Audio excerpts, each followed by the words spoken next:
Mike Miller is a guitar master. Quincy Jones calls on him to play guitar parts. I don't think there's anything he can't play.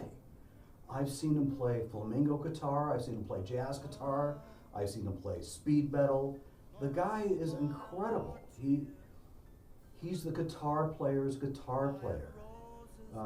When people think of great guitar players, especially guitar players, he's at the top of the list. Mike Miller actually played on my band Free Flight's one of the tracks like 30, 40 years ago, so I knew of him then.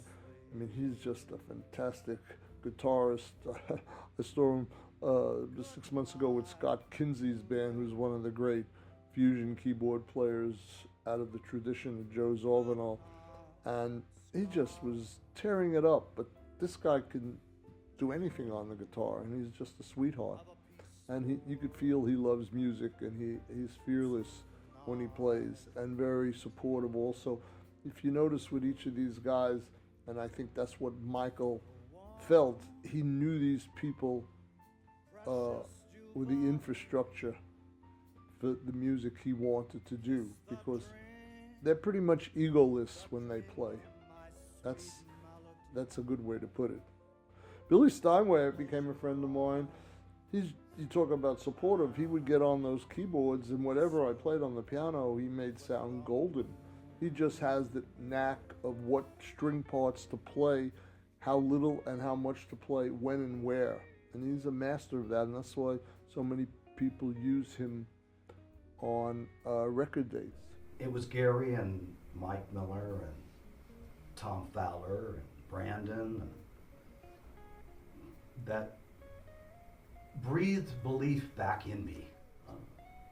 I said it before on interviews, I didn't bring them along, they brought me along, and they validated me in a way that I'm happy to say that the world has taken note of, but had it not been for them, musically or artistically, I don't know where I'd be. Of course, there's the great women champions of our day, of course, Rosa Parks. I mean, I can't imagine the courage that took. I'm also thinking about a lady in England that at a very young age inspired the youth of her country to think positively about their future in the middle of the Second World War. I mean, how courageous, how could someone at such a young age inspire a whole country?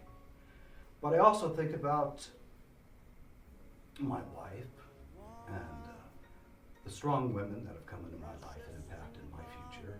And Michael Tinholme has a very big heart, and there's nothing he won't do for a fellow musician, and I'm sure it applies to life. He's had some rough times in his life and lived on the streets, and he's finding now that he can give back. And I think that's probably what sums him up best.